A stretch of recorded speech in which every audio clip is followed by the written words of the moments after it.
மாவட்டம் காட்பாடி அருகே கோயில் நுழைவு வாயிலை மறைத்து திமுக விளம்பர பேனர் வைக்கப்பட்ட சம்பவம் கிராம மக்களிடையே அதிருப்தியை ஏற்படுத்தியுள்ளது. காங்கேயநல்லூர் கிராமத்தில் உள்ள கிருபானந்த வாரியார் கோயிலுக்கு செல்லும் சாலையில் விநாயகர் கோயில் அமைந்துள்ளது. உள்ளூர் வாசிகள் மட்டுமின்றி கிருபானந்த வாரியார் கோயிலுக்கு வரும் பக்தர்களும் விநாயகரை வழிபடுவதை வழக்கமாக கொண்டுள்ளனர். இந்நிலையில் கோயில் நுழைவாயிலை மறைத்து திமுக விளம்பர பலகை வைத்து திமுகவினர் தண்ணீர் பந்தல் அமைத்துள்ளனர். இது பக்தர்கள் மற்றும் கிராம மக்களிடையே அதிருப்தியை ஏற்படுத்தியுள்ளது.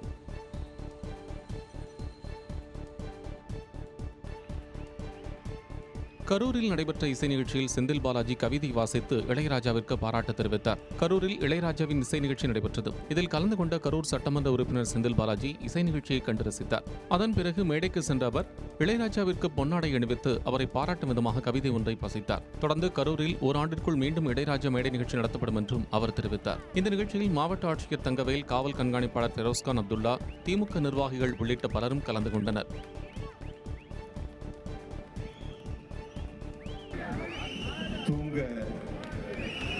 தூங்க வைக்கும் தாலாட்டாக, துணிமை தரும் தத்துவமாக, உள்ளம் வருதில் காதலாக, உறுதுணையாய் நிற்கும் நட்பாக, காயம் ஆறும் மருந்தாக, எல்லோருக்கும் எல்லாமாக இசை என்றால் அது இசைஞானி என்று தமிழ்நாட்டிற்கும் தமிழ் மண்ணிற்கும் பெருமை சேர்த்திருக்கின்றார்.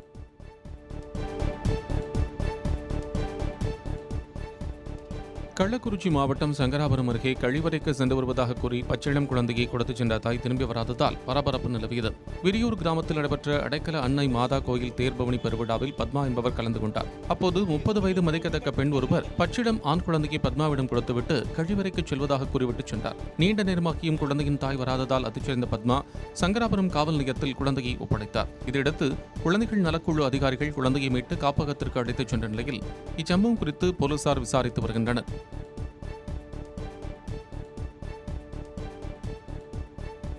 புதுக்கோட்டை மாவட்டம் திருமயம் அருகே 4ஆம் வகுப்பு சிறுமியின் தொண்டையில் சிக்கிய நாணயத்தை அகற்றி தனியார் மருத்துவமனை மருத்துவர்கள் சாதனை படைத்துள்ளனர். திருமயம் சந்தைப்பேட்டையைச் சேர்ந்த ராஜா என்பவரின் மகள் மாலினி 4ஆம் வகுப்பு தேர்வு எழுதியுள்ளார். பள்ளி விடுமுறை ஒட்டி வீட்டிலிருந்து சிறுமி தின்பண்டம் வாங்க வைத்திருந்த 5 ரூபாய் நாணயத்தை வாயில் போட்டபோது அது எதிர்பாராததுமாக விழுங்கியுள்ளார். தொடர்ந்து மூச்சுத் திணறல் ஏற்பட்டு மயங்கிய சிறுமி தனியார் மருத்துவமனையில் அனுமதிக்கப்பட்டார்.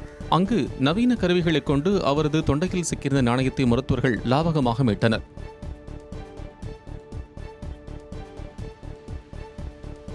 கோவையில் 7ஆம் வகுப்பு மாணவியை பாலியல் வன்கொடுமை செய்து கர்ப்பமாக்கிய இளைஞர் போக்சோ சட்டத்தில் கைது செய்யப்பட்டார்.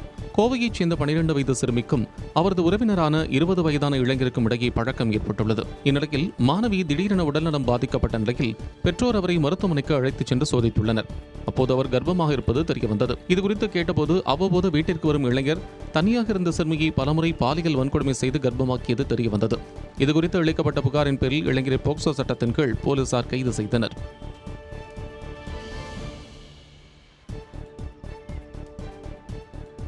திருவாரூர் மாவட்டம் நன்னிலத்தில் குளத்தில் சிக்கிக் கொண்ட பசுமாட்டை தீயணைப்புத் துறையினர் பத்திரமாக மீட்டனர். நன்னிலம் சர்க்கரை குளத்தெருவைச் சேர்ந்த சுரேஷ் என்பவர் வளர்த்து வந்த பசுமாடு வீட்டின் எதிரே உள்ள குளத்தில் தண்ணீர் குடிக்கச் சென்றபோது சரிந்து விழுந்ததில் சிக்கிக் கொண்டது. இதைக் கண்டு அதிர்ச்சியடைந்த உரிமையாளர் மாட்டின் கயிற்றை பிடித்துக் கொண்டு செய்வதறியாது தவித்துள்ளார். இதுகுறித்து அப்பகுதி மக்கள் அளித்த தகவலின் பேரில் சம்பவ இடத்திற்கு வந்த தீயணைப்புத் துறையினர் கயிற்றை கட்டி பொதுமக்கள் உதவியோடு பசுமாட்டை பத்திரமாக மீட்டனர்.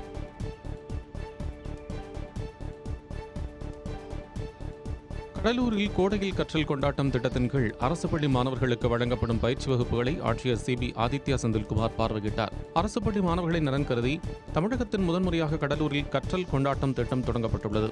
இத்திட்டத்தின் கீழ் ஆங்கிலம், பிரெஞ்சு மொழி பயிற்சி, மண்பான பொருட்கள் உற்பத்தி, சதுரங்க விளையாட்டு, நீச்சல், குதிரையேற்றம், வில்வித்தை உள்ளிட்ட பயிற்சி வகுப்புகள் தொடங்கப்பட்டுள்ளன. இந்த சிறப்பு வகுப்புகளை மாவட்ட ஆட்சியர் சிபி ஆதித்யா செந்தில்குமார் பார்வையிட்டு ஆய்வு மேற்கொண்டார்.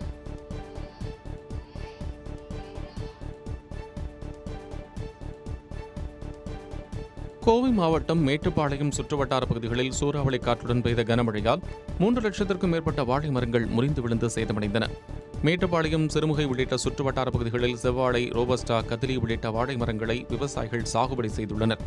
இங்கு விளையும் வாழைத்தார் ரகங்கள் தமிழகம் மட்டுமின்றி அண்டை மாநிலங்களுக்கும் விற்பனைக்காக கொண்டு செல்லப்படுகின்றன. இந்நிலையில் நேற்று மாலை திடீரென சூறாவளி காற்றுடன் கனமழை கொட்டி தீர்த்தது. இதில் காந்தவயல், உளியூர், அம்மன்புதூர் உள்ளிட்ட பல்வேறு கிராமங்களில் பயிரிடப்பட்டிருந்த லட்சக்கணக்கான வாழை மரங்கள் முறிந்து விழுந்தன. இதையடுத்து அரசு உரிய இழப்பீடு வழங்க வேண்டும் என விவசாயிகள் கோரிக்கை வைத்துள்ளனர். நான் ஒரு 5000 வாழை போட்டிருக்கிறேங்க. 5000 வாழையில் ஒரு 4000 வாழை சுத்தமாகவே பூராமே உடஞ்சி விழுந்துருச்சு. பூரா போட வர்ற சேர்க்குங்க. இப்போ என்ன பண்ணுறது ஏது பண்ணுறதுன்னு தெரியல. ஒரு வாழைக்கு வந்து 120லேருந்து 150 ரூபா செலவாயிருக்குங்க. இப்போ வந்து கவர்மெண்ட் எங்களுக்கு பார்த்து ஏதோ ஒன்று கொடுத்தா தான் நல்லா இருக்குங்க. இல்லாட்டி நாங்கள் உழைக்கிறதா இன்னும் இருக்கிறதா என்ன பண்ணுறதுன்னு தெரியாமல் இருக்கிறோங்க.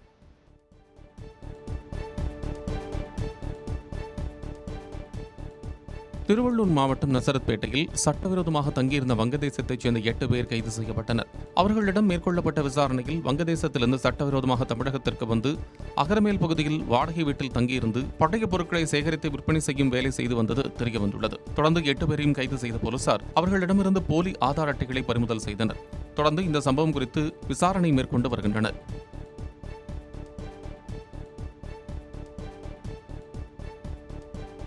நெல்லை மாவட்டம் பணகுடி புனித சூசையப்பர் ஆலய தேர்பவனி நடைபெற்றது. திரளான பக்தர்கள் பங்கேற்றனர். பணகுடி புனித சூசையப்பர் திருவிழா கடந்த 22ஆம் தேதி கொடியேற்றத்துடன் தொடங்கியது. அதைத் தொடர்ந்து தினந்தோறும் திருப்பலி, மறையுறை, நற்கருணை ஆசிர் உள்ளிட்ட வழிபாடுகள் நடைபெற்றன. முக்கிய நிகழ்வான தேர்பவனியை ஒட்டி சிறப்பு கூட்டு திருப்பலி நடைபெற்றது. அதன் பிறகு மேளதாளத்துடன் தேர்பவனி நடைபெற்றது. இதில் இறைமக்கள் ஏராளமானோர் கலந்து கொண்டு பிரார்த்தனை செய்தனர். உப்பு மிளகு தூவியும் தென்னங்கன்று வாழைத்தார்கள் வழங்கியும் நேர்த்திக்கடன் செய்தனர்.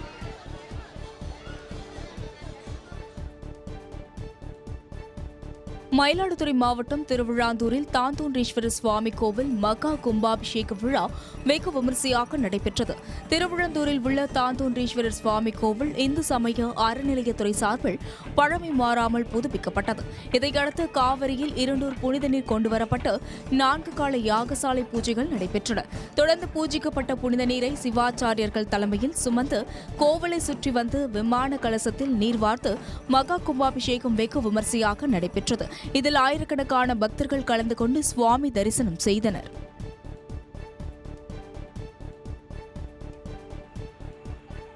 மதுரை மாவட்டம் மேலூரில் கோடை வெயிலின் தாக்கம் அதிகரித்துள்ள நிலையில் நுங்கு வியாபாரம் களை கட்டியுள்ளது. தமிழகத்தில் வெயிலின் தாக்கம் நாளுக்கு நாள் அதிகரித்து வரும் நிலையில் குளிர்பானம், பழச்சாறு கடைகளை நாடி பொதுமக்கள் சென்று வருகின்றனர். அந்த வகையில் உடலுக்கு குளிர்ச்சி தரும் நுங்குகளையும் பொதுமக்கள் ஆர்வமுடன் வாங்கி சாப்பிட்டு வருகின்றனர். மதுரை மேலூரில் நாள் ஒன்றிற்கு 500 முதல் 700 ரூபாய் வரை லாபம் கிடைப்பதாக வியாபாரிகள் மகிழ்ச்சி தெரிவித்துள்ளனர். தஞ்சை மாவட்டம் திருவிடைமருதூர் அருகே காசி விஸ்வநாதர் கோவில் மகா கும்பாபிஷேகம் சிறப்பாக நடைபெற்றது. 69 சாத்தூர் பகுதியில் அமைந்துள்ள காசி விஸ்வநாதர் கடந்த 30ஆம் தேதி விக்னேஸ்வர பூஜைகளுடன் கும்பாபிஷேக விழா தொடங்கியது. கோவில் அருகே அமைக்கப்பட்டிருந்த யாகசாலை மண்டபத்தில் புனித நீர் கலசங்கள் வைக்கப்பட்டு 4 கால யாக பூஜைகள் நடைபெற்றன. தொடர்ந்து சிவாச்சாரியார்கள் வேத மந்திரங்கள் முழங்க பூஜிக்கப்பட்ட புனித நீர் கலசங்களில் ஊற்றி மகா கும்பாபிஷேக பெருவிழா நடைபெற்றது. இதில் ஏராளமான பக்தர்கள் கலந்து கொண்டு சுவாமி தரிசனம் செய்தனர்.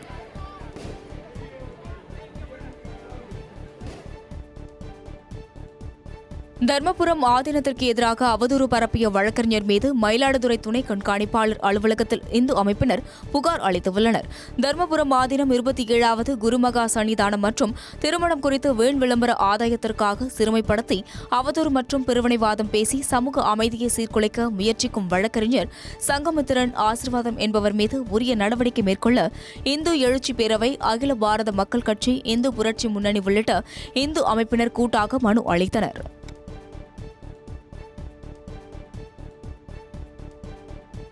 திண்டுக்கல் மாவட்டம் பழனியில் நகராட்சி மற்றும் கால்நடை பராமரிப்புத்துறை சார்பில் சிறப்பு இலவச வெறிநோய் தடுப்பூசி முகாம் நடைபெற்றது.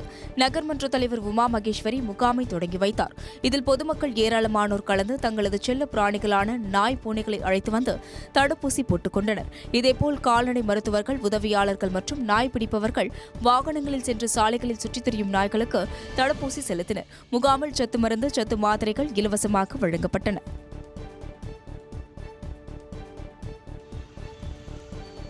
கோவையில் கள்ளச்சந்தையில் மதுபானங்கள் விற்பனை செய்து வந்த 4 பேரை தனிப்படை போலீசார் கைது செய்தனர். மே 1 உழைப்பாளர் தினத்தை முன்னிட்டு தமிழ்நாட்டில் உள்ள டாஸ்மாக் கடைகள் மூடப்பட்டு இருந்தன.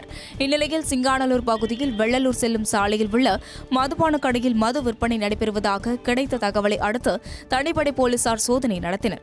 இதில் 10 பெட்டிகளில் இருந்த 912 மது பாட்டில்கள், ஜிபே இயந்திரம், 1,28,000 ரூபாய் பணம், இருசக்கர வாகனத்தில் பறிமுதல் செய்யப்பட்டனர். மேலும் சட்டவிரோதமாக மது விற்பனையில் ஈடுபட்ட 4 பேரை கைது செய்து நீதிமன்றத்தில் ஆஜர்படுத்தி சிறையில் அடைத்தனர்.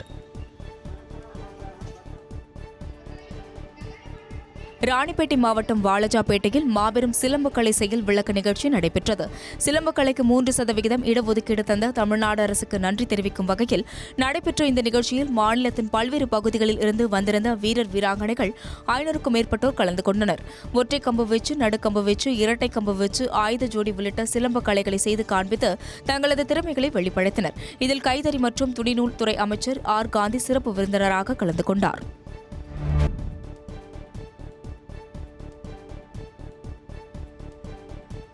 கள்ளக்குறிச்சி மாவட்டம் சங்கராபுரம் அருகே வாகன திருட்டில் ஈடுபட்ட 2 பேரை போலீசார் கைது செய்துள்ளனர். விரியூர் கிராமத்தில் சட்டத்திற்கு புறம்பாக நாட்டு துப்பாக்கி வைத்திருந்ததாக கிடைத்த தகவலை அடுத்து போலீசார் ரோந்து பணியில் ஈடுபட்டனர்.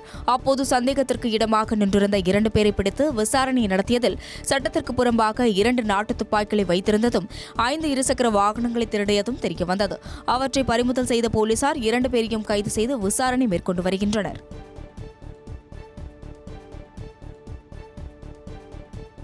தேனி மாவட்டம் முத்தமபாளையம் அருகே இடத்தகராறில் 2 பேர் கொலை செய்யப்பட்ட வழக்கில் 3 பேரை பிடித்து போலீசார் விசாரணை மேற்கொண்டு வருகின்றனர்.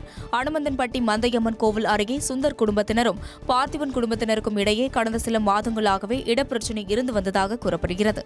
இந்நிலையில் சுந்தரின் மாமனார் முத்துமாயன் சுந்தர் வீட்டிற்கு வந்திருந்தபோது மீண்டும் சுந்தர் மற்றும் பார்த்திபன் இடையே தகராறு ஏற்பட்டதில் ஒருவரை ஒருவர் கட்டை மற்றும் அரிவாளால் தாக்கிக் கொண்டனர். இதில் முத்துமாயன் சம்பவ இடத்திலேயே உயிரிழந்த நிலையில் சுந்தர், அவரது மனைவி சுதா மற்றும் எதிர்த்தரப்பான பார்த்திபன், அவரது பெற்றோருக்கு காயம் ஏற்பட்டுள்ளது. இந்நிலையில் சிகிச்சை பலனின்றி சுந்தர் உயிரிழந்தார். இதற்கிடையே பார்த்திபன், அவரது பெற்றோர் ராஜேந்திரன், விஜயா ஆகியோரை பிடித்து விசாரணை மேற்கொண்டு வருகின்றனர்.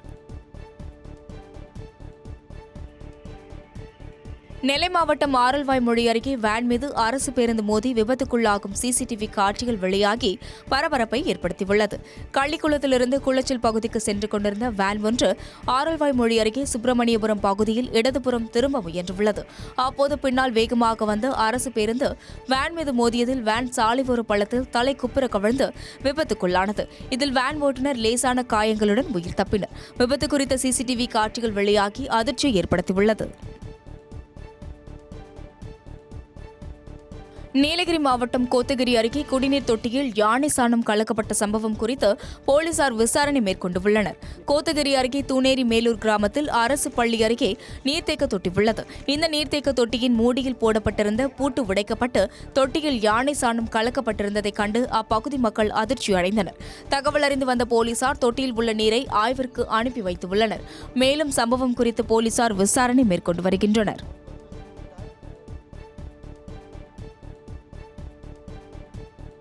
கோவை மாவட்டம் புக்கடம் அருகே மாநகராட்சி ஒப்பந்த தூய்மை வாகன ஓட்டுநர்கள் வாகனங்களை நிறுத்தி ஆர்ப்பாட்டத்தில் ஈடுபட்டனர். கோவை மாநகராட்சியில் 5 மண்டலங்களில் சுமார் 4000 ஓட்டுநர்கள் ஒப்பந்த அடிப்படையில் பணியாற்றி வருகின்றனர். இந்நிலையில் ஊதியத்தில் பிழுத்தம் செய்யும் வருங்கால வைப்புத் தொகையை முறையாக செலுத்தாமல் மோசடி செய்வதாக கூறி புக்கடம் புல்லுக்காடு பகுதியில் சுமார் 150 வாகனங்களை சாலை ஓரத்தில் நிறுத்தி ஓட்டுநர்கள் ஆர்ப்பாட்டத்தில் ஈடுபட்டனர்.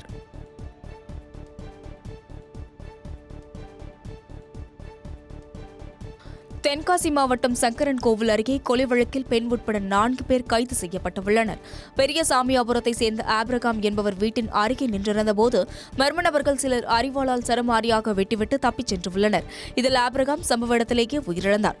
தகவல் அறிந்து வந்த போலீசார் உடலை மீட்டு பிரேத பரிசோதனைக்கு அனுப்பி வைத்துவிட்டு விசாரணை மேற்கொண்டனர். தொடர்ந்து விசாரணை மேற்கொண்ட போலீசார் கொலை சம்பவத்தில் தொடர்புடைய பெண் உட்பட 4 பேர் கைது செய்யப்பட்டுள்ளனர். சேலம் மாவட்டம் ஓமலூரில் உள்ள தனியார் பேக்கரி கடையில் வாங்கி குளிர்பானத்தில் பள்ளி மற்றும் அரணை மிதந்த சம்பவம் அதிர்ச்சி ஏற்படுத்தியுள்ளது. செம்மாண்டப்பட்டி பாலிக்காடு பகுதியைச் சேர்ந்தவர் ரவி என்பவர் ஓமலூரில் உள்ள தனியார் பேக்கரியில் 4 குளிர்பான பாட்டில்களை வாங்கி வந்துள்ளார். குழந்தைகள் குளிர்பானத்தை குடித்தபோது அது கசப்பாக இருந்தவுடன் கீழே துப்பியுள்ளனர். பின்னர் பாட்டிலை பார்த்தபோது அதில் பள்ளி மற்றும் அரணை செத்து மிதந்ததைக் கண்டு அதிர்ச்சியடைந்த ரவி குடும்பத்தினர் பாட்டில்களை பேக்கரிக்கு கொண்டு சென்று வாக்குவாதத்தில் ஈடுபட்டனர். இதனை குழந்தைகள் குடிக்க முயன்றபோது குளிர்பானத்தை விற்பனை செய்த கடை உற்பத்தி நிறுவனம் மீது நடவடிக்கை எடுக்க வேண்டும் என கோரிக்கை விடுத்துள்ளனர்.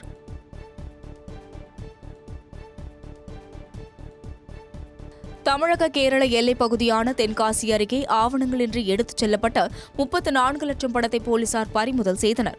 சென்னை எழும்பூரிலிருந்து கேரள மாநிலம் கொல்லம் நோக்கி சென்ற விரைவு ரயிலில் ஹவாலா பணம் கடத்தப்படுவதாக புனலூர் ரயில்வே போலீசாருக்கு தகவல் கிடைத்தது.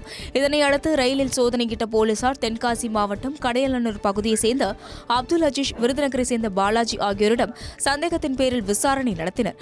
அப்போது அவர்கள் ஆவணங்களின்றி வைத்திருந்த 34 லட்சம் ரூபாய் பணத்தை பறிமுதல் செய்ததோடு இருவரையும் கைது செய்தனர்.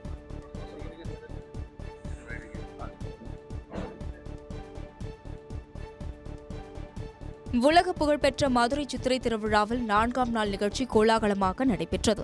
அதன்படி பாண்டிய மன்னர் காலத்தில் படைத்தளபதிகளாக விளங்கிய தானப்ப பிள்ளை, அழகப்பா பிள்ளை வகையாராக்களுக்கு பதியப்பட்ட வில்லாபுரம் பாவக்காய் மண்டபத்தில் மீனாட்சி சுந்தரேஸ்வரர் பக்தர்களுக்கு எழுந்தருளினார்.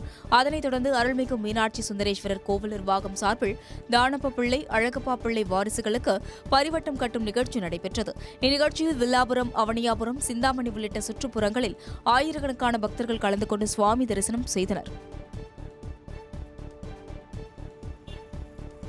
திருவள்ளூர் மாவட்டம் காக்கலூர் தொழிற்பேட்டை அருகே சாலை ஓரம் கொட்டப்பட்ட குப்பை கழிவுகள் தீயிட்டு கொளுத்தப்பட்டதால் புகை வெளியேறி பொதுமக்கள் அவதியடைந்தனர். திருவள்ளூர் ஆவடி காக்கலூர் தொழிற்பேட்டை அருகே சாலையின் இருபுறமும் குப்பை கழிவுகள் கொட்டப்பட்டு வருகின்றன. நோய் தொற்றும் பரவும் அபாயம் உள்ளதாகவும் பொதுமக்கள் அச்சம் தெரிவித்து வருகின்றனர். இந்நிலையில் குப்பை கழிவுகளை மர்ம நபர்கள் தீயிட்டு கொளுத்துவதால் புகை பரவி சுவாச கோளாறு ஏற்படுவதாகவும் குற்றம் சாட்டியுள்ளனர். இதையடுத்து குப்பைகளை அகற்ற மாவட்ட நிர்வாகத்தினர் நடவடிக்கை எடுக்க வேண்டும் என பொதுமக்கள் கோரிக்கை விடுத்துள்ளனர்.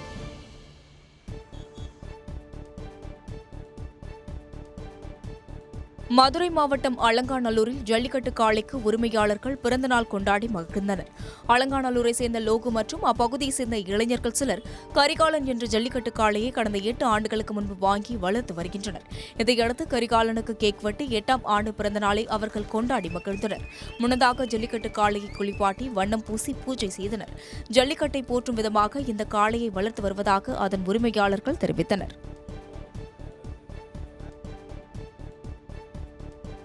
கன்னியாகுமரி மாவட்டம் குளச்சல் அருகே காதலிக்க மறுத்த கல்லூரி மாணவியை வீடு புகுந்து தாக்க முயன்ற இளைஞரை போலீசார் தேடி வருகின்றனர். மந்திவளை பகுதியைச் சேர்ந்த ஜெனீஷ், குன்னம்வளை பகுதியைச் சேர்ந்த கல்லூரி மாணவி ஒருவரை ஒருதலையாக காதலித்து வந்தார். இவரது காதலை மாணவி ஏற்க மறுத்ததால் ஆத்திரமடைந்த இளைஞர் அவரது வீட்டிற்குள் அத்துமீறி நுழைந்து தனியாக இருந்த மாணவியை தாக்க முயன்றார். இதனால் அச்சமடைந்த மாணவி சுவர் ஏறி குதித்து பக்கத்து வீட்டிற்கு தப்பிச் சென்றார். அங்கும் விடாமல் துரத்திச் சென்று அவர் தாக்க முயன்றதாக கூறப்படுகிறது. புகாரின் பேரில் இளைஞரை போலீசார் தேடி வருகின்றனர்.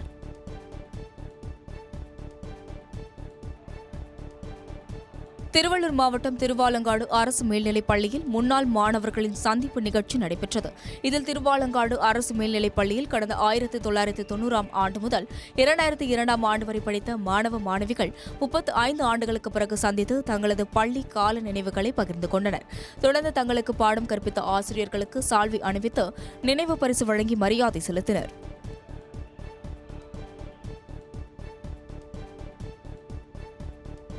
கடலூர் மாவட்ட ஆட்சியர் அலுவலகத்தில் அங்கன்வாடி பணியாளர்கள் காத்திருப்பு போராட்டத்தில் ஈடுபட்டனர்.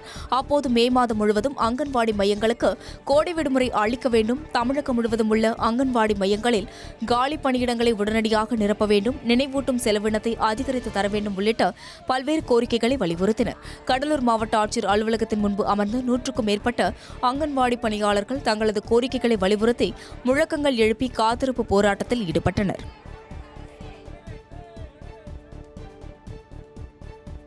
திருச்சி மாவட்ட ஆட்சியர் அலுவலகம் அருகே அங்கன்வாடி ஊழியர்கள் காத்திருப்பு போராட்டத்தில் ஈடுபட்டனர். காலி பணியிடங்களை நிரப்ப வேண்டும் உள்ளிட்ட கோரிக்கையை வலியுறுத்தி 500க்கும் மேற்பட்ட அங்கன்வாடி ஊழியர்கள் சுட்டெரிக்கும் வெயிலையும் பொருட்படுத்தாமல் போராட்டத்தில் ஈடுபட்டனர்.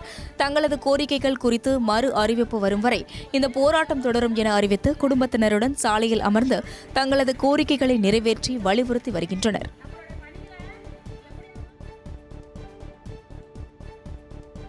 சித்திரை பிரம்மோற்சவ விழாவை ஒட்டி திருத்தணி முருகன் கோவிலில் வெள்ளி சூரிய பிரபை வாகனத்தில் உற்சவர் முருகப்பெருமான் வீதி உலா சென்று பக்தர்களுக்கு அருள் பாலித்தார். திருவள்ளூர் மாவட்டம் திருத்தணி முருகன் கோவிலில் சித்திரை பிரம்மோற்சவத்தின் 2ஆம் நாளை ஒட்டி வள்ளி தெய்வானை சமேத உற்சவர் முருகப்பெருமான் அபிஷேக ஆராதனைகள் செய்து மலர் அலங்காரம் செய்யப்பட்டது. தொடர்ந்து சுவாமிகள் சூரிய பிரபாவை வாகனத்தில் எழுந்துள்ள மலைக்கோவில் மாடவீதியில் உலா நடைபெற்றது.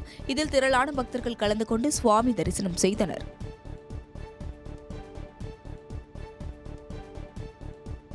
மயிலாடுதுறை மாவட்டம் தரங்கம்பாடி அருகே பொறையாறில் உள்ள திருமுடி மகா சாஸ்தா ஸ்ரீ ஐயனார் கோவில் சித்திரை திருவிழா தேரோட்டம் விமர்சையாக நடைபெற்றது.